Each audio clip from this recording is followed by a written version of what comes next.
Bismillahirrahmanirrahim. Assalamualaikum warahmatullahi wabarakatuh. Alhamdulillahirabbil alamin. Assalatu wassalamu ala asyrafil anbiya'i wal mursalin sayyidina Muhammad wa ala alihi washabihi ajmain, amma ba'd. Perkenalkan, saya Amelia Azhara dengan nomor induk mahasiswa 2501040154. Yang saya hormati dosen pengampu ilmu dakwah Ibu Rizkiatul Hasanah, Esos Emsos. Baiklah, di sini saya akan menjelaskan tentang tinjauan umum tentang ilmu dakwah. Tinjauan umum tentang ilmu dakwah meliputi beberapa macam, yaitu pengertian dakwah, fenomena dakwah, tinjauan semantik dakwah, definisi para ahli istilah ilmu dakwah. Materi yang pertama yaitu pengertian dakwah. Pengertian secara etimologi. Kata dakwah berasal dari bahasa Arab, yakni da'a yada'u atau dakwatan. Jadi, kata doa atau dakwah adalah isi masdar dari doa. Yang keduanya mempunyai arti yang sama, yaitu ajakan atau panggilan. Bahri Ghazali menjelaskan bahwa kata dakwah secara bahasa berasal dari bahasa Arab, dari kata kerja fi'il, yaitu da'a yada, yang artinya mengajak, menyeru, mengundang, atau memanggil. Kemudian kata jamak yaitu dakwatan, yang artinya ajakan, seruan, undangan, atau panggilan. Kata dakwah menurut arti bahasa mempunyai beberapa arti, antara lain sebagai berikut. Yang pertama, mengharap dan berdoa kepada Allah Subhanahu wa Ta'ala. Contohnya di dalam Al-Quran yang artinya, dan apabila hamba-hambaku bertanya kepadamu tentang aku, maka jawablah bahwasanya aku adalah dekat. Aku mengabulkan permohonan orang yang berdoa apabila ia memohon kepadaku, maka hendaklah mereka itu memenuhi segala perintahku, dan hendaklah mereka beriman kepadaku, agar mereka selalu berada dalam kebenaran. Quran Surah Al-Baqarah ayat 186. Yang kedua itu ada memanggil dengan suara lantang. Misalnya dalam Al-Quran yang artinya, kemudian apabila dia memanggil kamu sekali panggil dari bumi, seketika itu juga kamu keluar dari kubur. Quran Surah Ar-Rum ayat 25. Yang ketiga itu mendorong seseorang untuk memeluk suatu keyakinan tertentu. Misalnya di dalam Al-Quran yang artinya, dan janganlah kamu menikahi wanita-wanita musyrik sebelum mereka beriman. Sesungguhnya wanita budak yang mukmin lebih baik dari wanita musyrik, walaupun dia menarik di hatimu. Dan janganlah kamu menikahkan orang-orang musyrik dengan wanita-wanita mukmin sebelum mereka beriman. Sesungguhnya budak yang mukmin lebih baik dari orang musyrik, walaupun dia menarik hatimu. Mereka mengajak ke neraka, sedang Allah mengajak ke surga dan ampunan dengan izinnya. Dan Allah menerangkan ayat-ayatnya, perintah-perintahnya kepada manusia supaya mengambil pelajaran. Quran Surah Al-Baqarah ayat 221. 2. Pengertian secara terminologi. Dakwah adalah usaha yang mengaruh untuk memperbaiki suasana kehidupan yang lebih baik dan layak dengan kehendak dan tuntutan kebenaran. Usaha membuka konfrontasi keyakinan di tengah manusia, membuka kemungkinan bagi kemanusiaan untuk menetapkan kemungkinannya sendiri.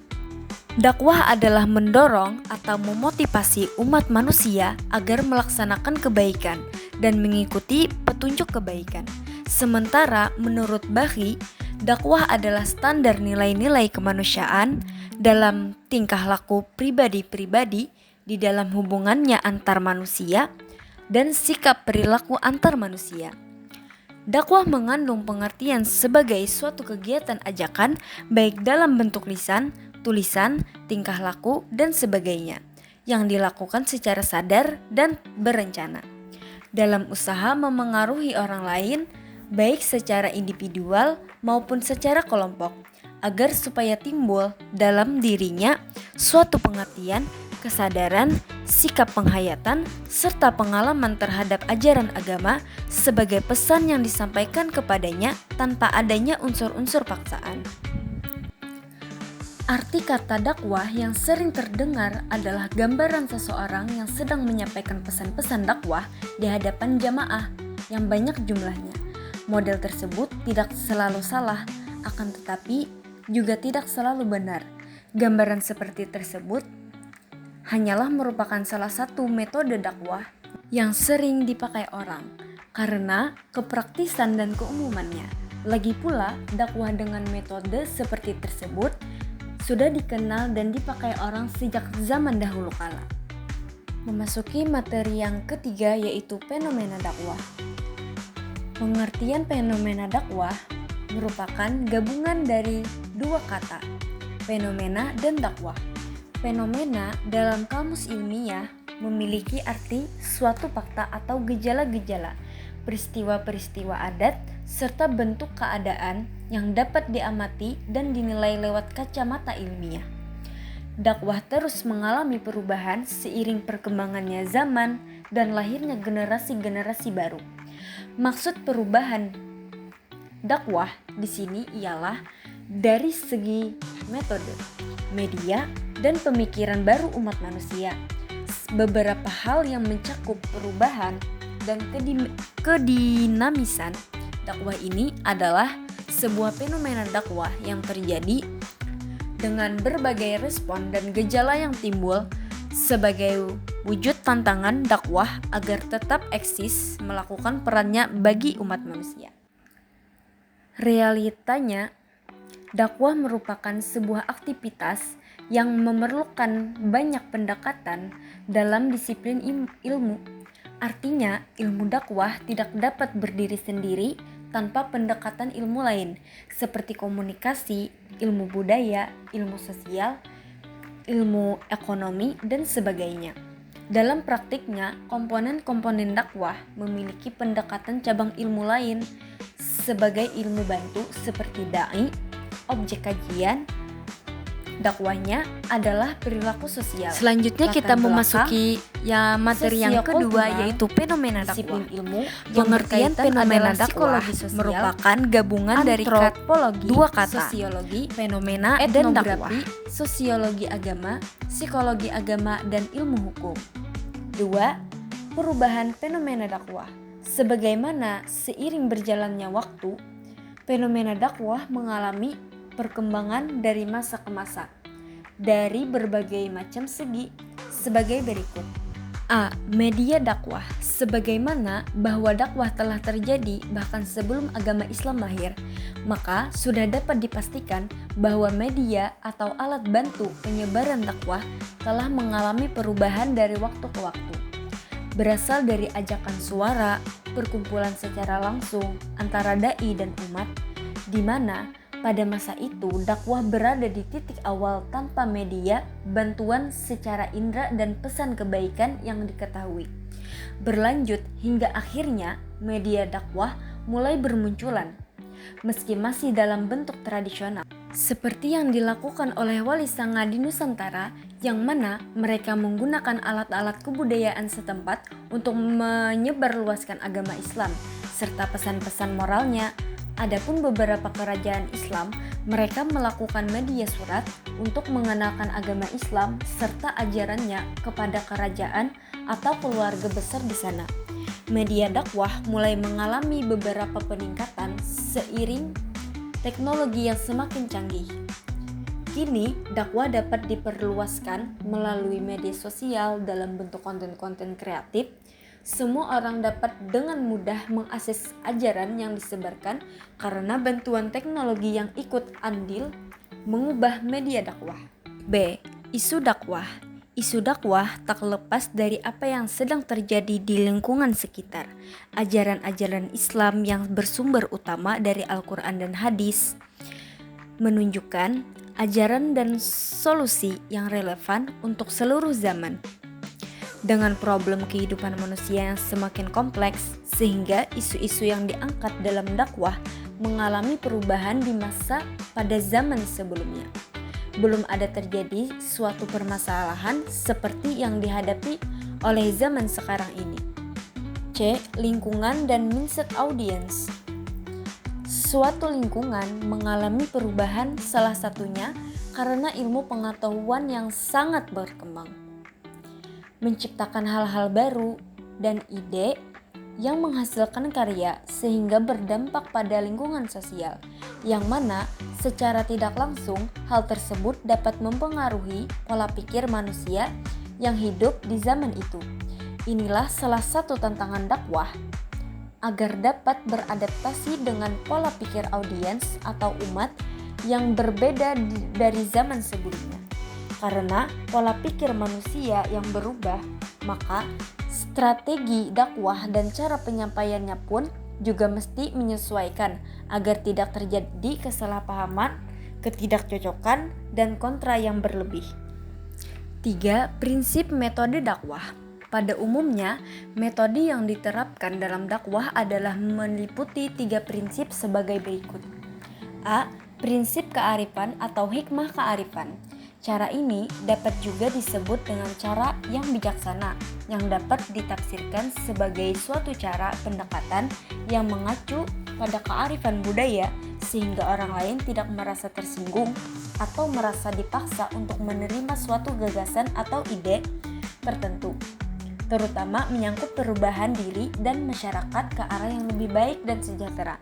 Hikmah memiliki beragam pengertian yang diasumsi oleh para ilmuwan dakwah, diantaranya yaitu menurut Fathul Babri bahwa hikmah adalah suatu pendekatan yang dilakukan dengan cara persuasif dan mengandung 3 komponen unsur pokok. Pertama, unsur ilmu yaitu ilmu sholih yang dapat memisahkan antara yang benar dan yang salah. Kedua, unsur jiwa yaitu menyatukan ilmu tersebut ke dalam jiwa yang ahli hikmah. Ketiga, unsur amal perbuatan, yaitu ilmu pengetahuan yang menyatu ke dalam jiwanya dan mampu memotivasi dirinya untuk berbuat kebajikan. B. Prinsip nasihat yang baik. Nasihat yang baik atau ma'ruf selalu tercermin dalam dakwah. B. Prinsip nasihat yang baik. Nasihat yang baik atau ma'ruf selalu tercermin dalam dakwah, sebab metode tersebut menghindarkan mad'u kepada sikap egois atau emosional. Ilyas Ismail dan Priyo Hotman yang mengutip pendapat Salih Ibnu Abdullah Humaid mengungkapkan bahwa nasihat merupakan cara yang mampu meresap ke dalam hati dengan halus dan lembut, dilakukan dengan perintah dan larangan disertai dengan unsur motivasi dan ancaman yang diutarakan lewat perkataan lembut. C. Prinsip mujadalah. Mujadalah atau cara debat memiliki beberapa bentuk, diantaranya adalah berbagai dialog, tanya jawab, dan musyawarah.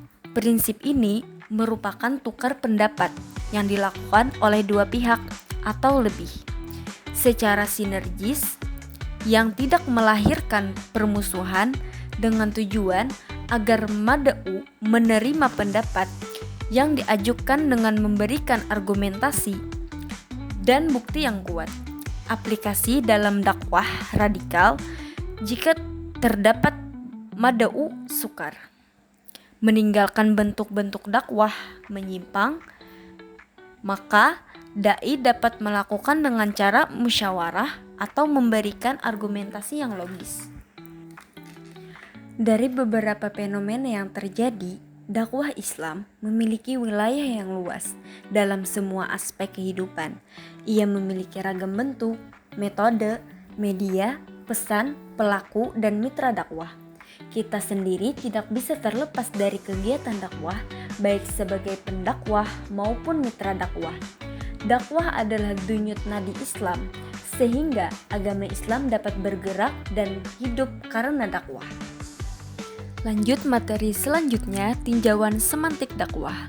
Pengertian semantik dakwah. Semantik adalah cabang ilmu bahasa yang mempelajari makna, sedangkan dakwah berasal dari bahasa Arab, da'a yang berarti menyeru, memanggil, mengajak, atau mengundang. Tinjauan semantik dakwah adalah studi yang mendalam tentang makna kata dakwah. Dari perspektif linguistik, menganalisis perkembangan maknanya dari era pra-Islam atau jahiliyah hingga periode Al-Quran dan pasca Quran.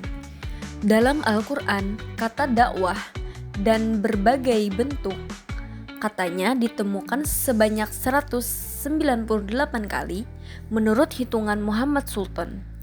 Dakwah mempunyai 3 huruf asal, yaitu dal, ain, dan waw. Ketiga huruf asal ini terbentuk dari beberapa kata dan ragam makna.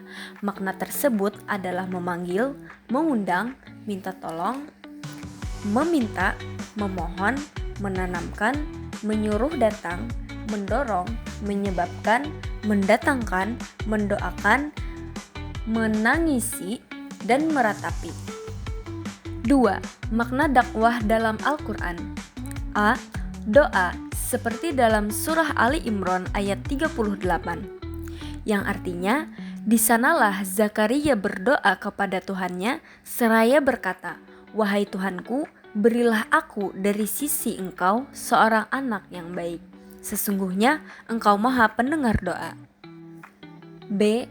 Mendakwa atau menganggap tidak baik, seperti dalam surah Maryam ayat 91, yang artinya, karena mereka berdakwa, Allah yang Maha Pemurah mempunyai anak. C. Mengadu, seperti dalam surah Al-Qamar ayat 10, yang artinya, maka dia Nuh mengadu kepada Tuhannya bahwasanya aku ini adalah orang yang dikalahkan. Oleh sebab itu, menangkanlah aku. Lanjut materi yang keempat, definisi para ahli istilah ilmu dakwah. Para ahli yang banyak menulis dan mendalami masalah dakwah telah banyak mengemukakan definisi tentang dakwah menurut redaksi dan susunan bahasa mereka masing-masing. Namun, masih dalam pengertian dan maksud yang tidak jauh berbeda. Bahkan, antara definisi yang satu melengkapi definisi yang lainnya. Seperti Muhammad Nasir berpendapat bahwa dakwah adalah usaha-usaha menyerukan dan menyampaikan kepada perorangan manusia dan seluruh umat manusia konsepsi Islam tentang pandangan dan tujuan hidup manusia di dunia ini yang meliputi amal ma'ruf nahi munkar dengan berbagai macam cara dan media yang diperbolehkan akhlak dan membimbing pengalamannya dalam peri kehidupan bermasyarakat dan peri kehidupan bernegara. Toha Yahya Umar membagi pengertian dakwah menjadi 2 bagian, yakni dakwah secara umum dan khusus. Pengertian dakwah secara umum ialah ilmu pengetahuan yang berisi cara-cara dan tuntunan bagaimana seharusnya menarik perhatian manusia penganut, menyetujui, dan melaksanakan suatu ideologi, pendapat, pekerjaan yang tertentu. Sementara pengertian dakwah secara khusus ialah mengajak manusia dengan cara bijaksana kepada jalan yang benar, sesuai dengan perintah Tuhan untuk kemaslahatan dan kebahagiaan mereka di dunia dan di akhirat. 3. Hamzah Yakub mengkategorikan dakwah secara umum dan dakwah menurut Islam. Pengertian dakwah secara umum adalah suatu pengetahuan yang mengajarkan dan teknis menarik perhatian orang guna mengikuti suatu ideologi dan pekerjaan tertentu.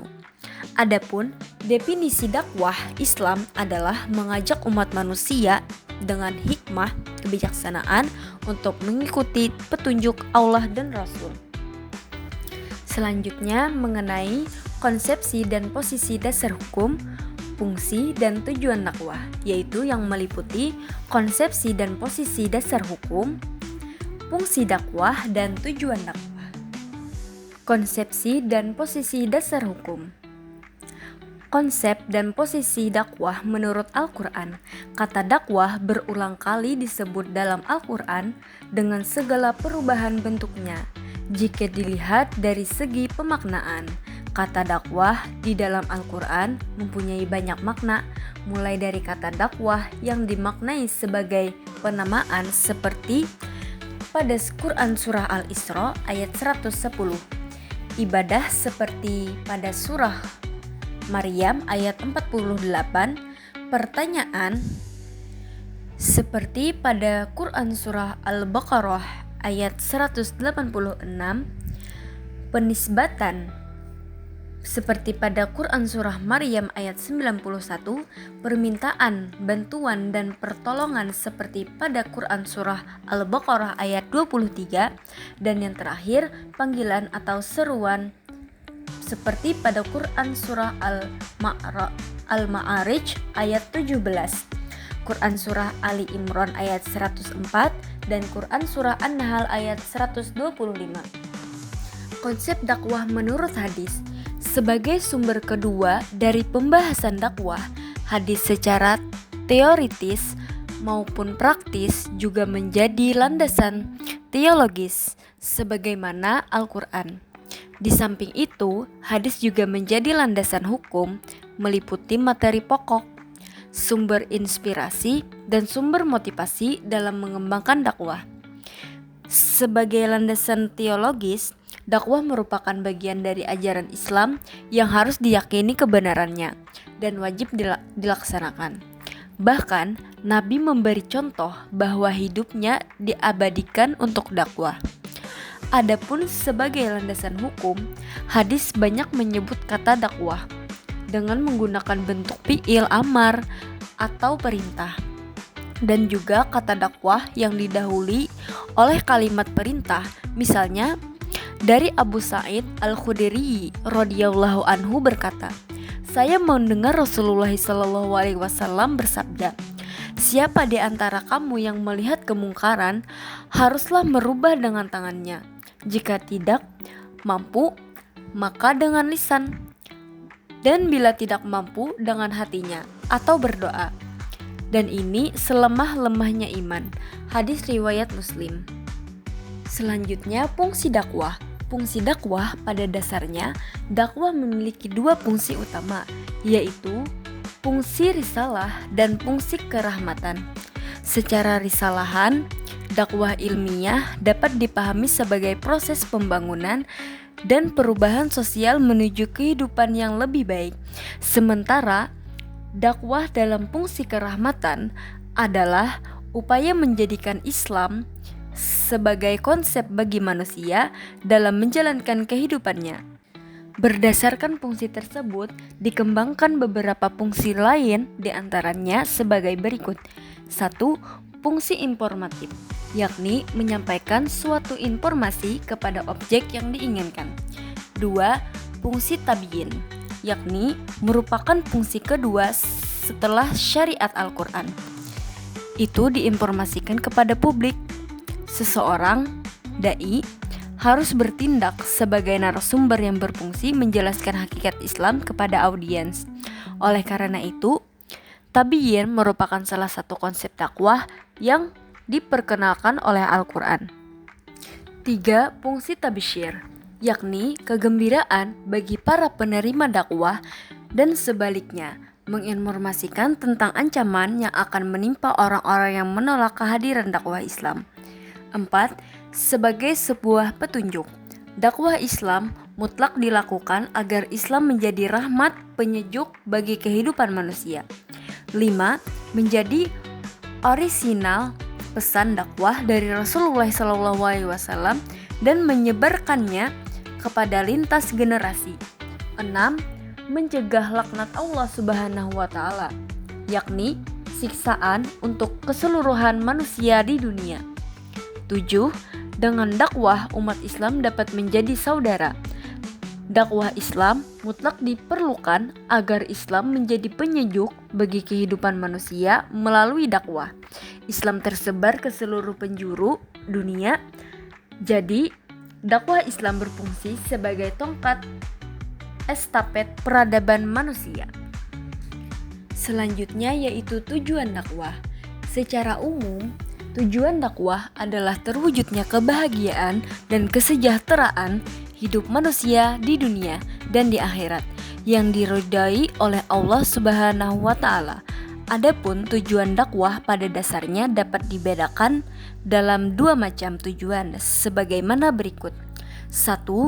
Tujuan umum dakwah. Tujuan umum dakwah merupakan sesuatu yang hendak dicapai dalam seluruh aktivitas dakwah. Ini berarti tujuan dakwah yang masih berarti umum dan utama, di mana seluruh gerak langkahnya proses dakwah harus ditunjuk dan diarahkan kepadanya. Tujuan umum dakwah adalah nilai-nilai atau hasil akhir yang ingin dicapai atau diperoleh oleh keseluruhan aktivitas dakwah. Untuk tercapainya tujuan utama inilah maka semua penyusun rencana dan tindakan dakwah harus mengarah ke sana. 2. Tujuan khusus dakwah. Tujuan khusus dakwah merupakan perumusan tujuan dan penjabaran dari tujuan umum.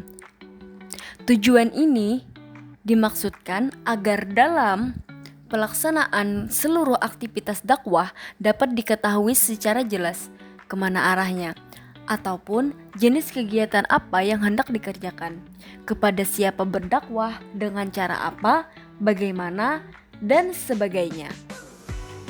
Secara terperinci. A. Mengubah paradigma berpikir seseorang tentang arti penting dan tujuan hidup sesungguhnya. B. Menginternalisasikan ajaran Islam dalam kehidupan seorang muslim sehingga menjadi kekuatan batin yang dapat menggerakkan seseorang dalam melaksanakan ajaran Islam. C.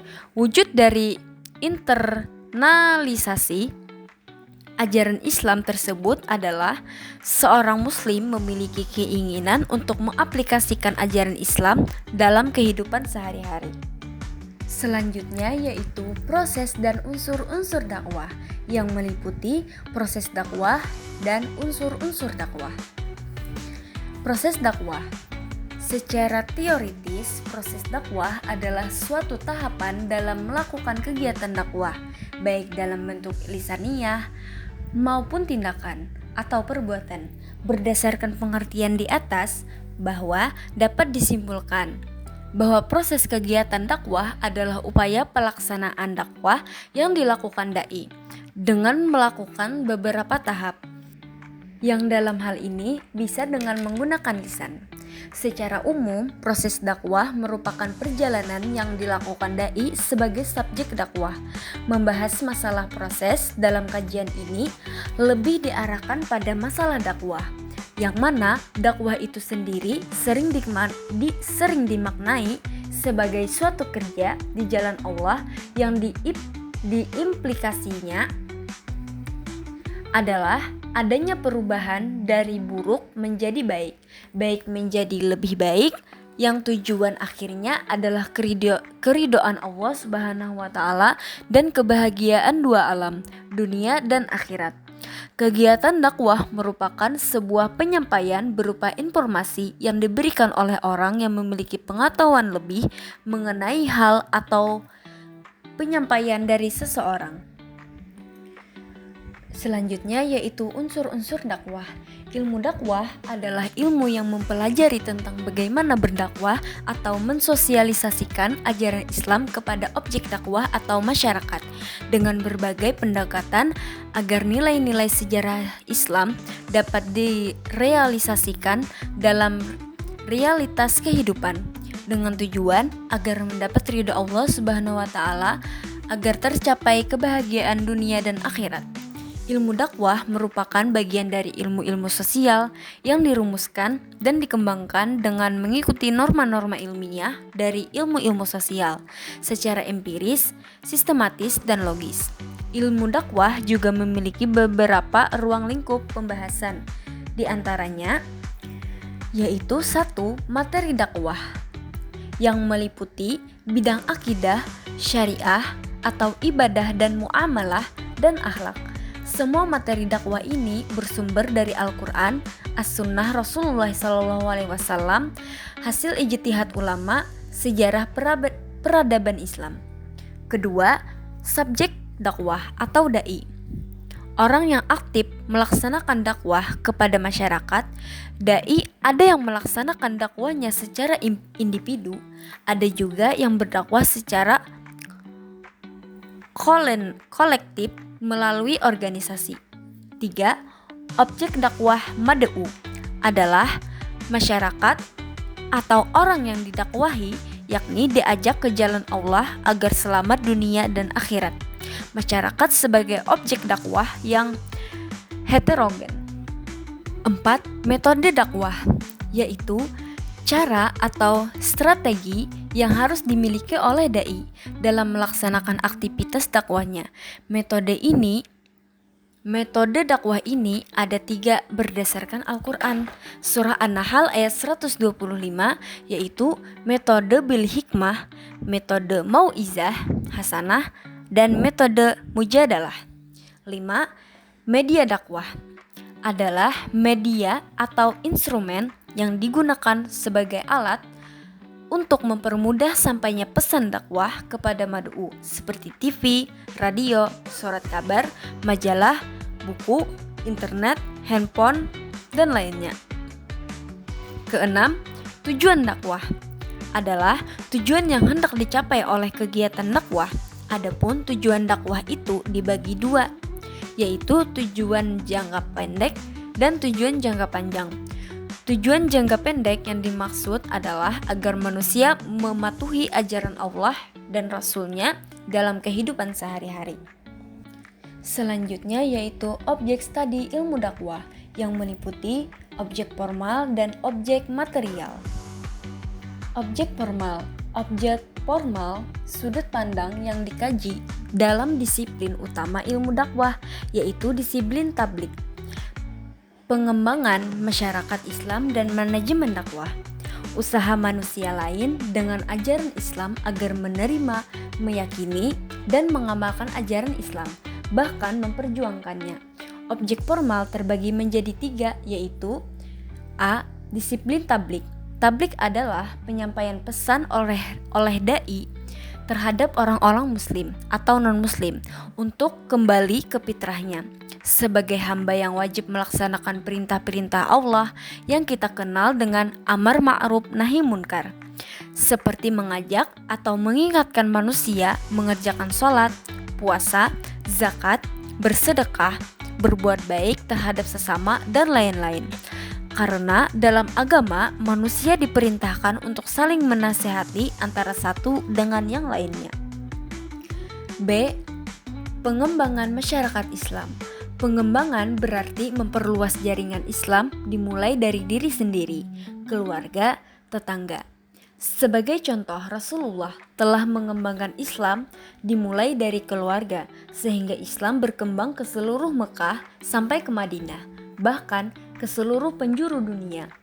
Kita sebagai umat Islam harus mencontoh Rasulullah karena beliau sebagai seorang teladan yang perlu diteladani. C. Manajemen dakwah.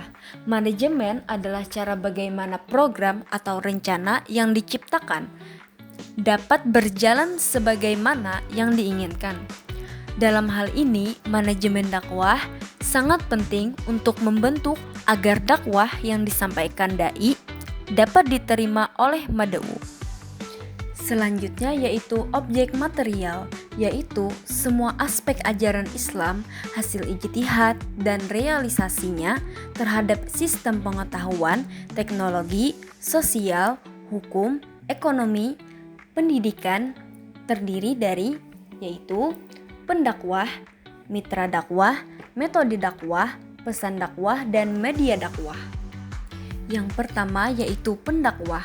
Seperti kita ketahui, pendakwah adalah penyampai sesuatu pesan kepada orang lain, baik keagamaan ataupun lainnya, yang mempunyai tujuan mengajak manusia untuk melaksanakan peraturan-peraturan yang telah ditetapkan. Dalam hal ini, objek ilmu dakwah adalah si pendakwah itu harus mampu menguasai materi-materi yang ingin disampaikan, seperti menguasai Al-Quran, hadis, ijma, qiyas, sejarah, dan lain-lain. Dengan menguasai semua ini, pendakwah akan lebih mudah untuk mendakwahkan apa yang diinginkannya.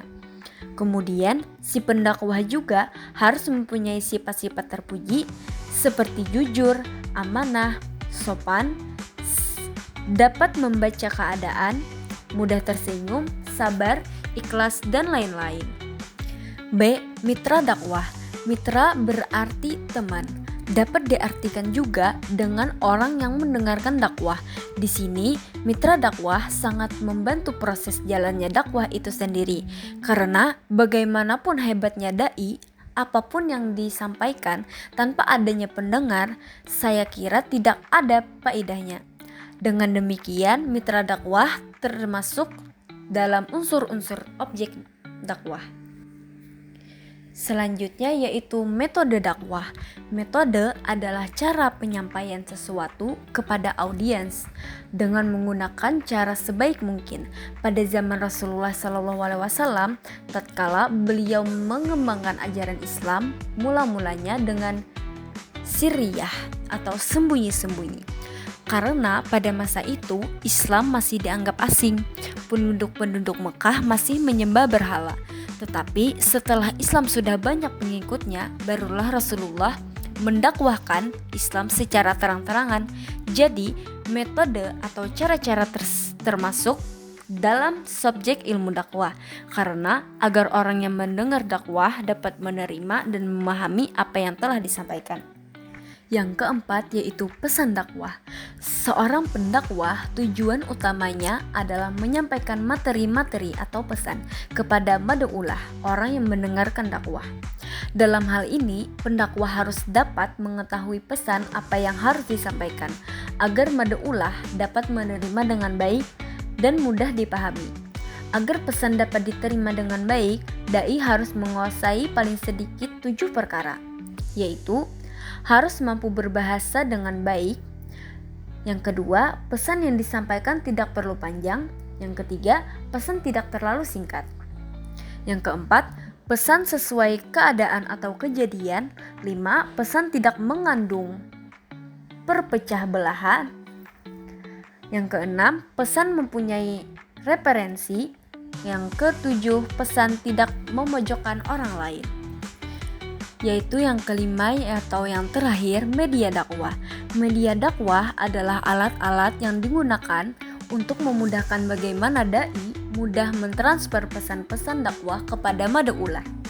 Banyak alat media yang terdapat pada zaman sekarang yang dapat membantu kelancaran mensosialisasikan pesan-pesan.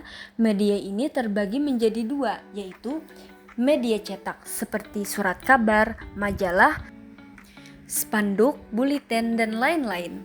Yang kedua yaitu media elektronik seperti televisi, internet, visual, feed, dan lain-lain.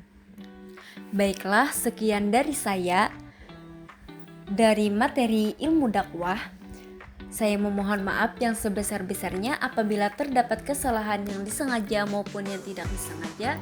Saya akhiri dengan wabillahi taufiq wal hidayah. Wassalamualaikum warahmatullahi wabarakatuh.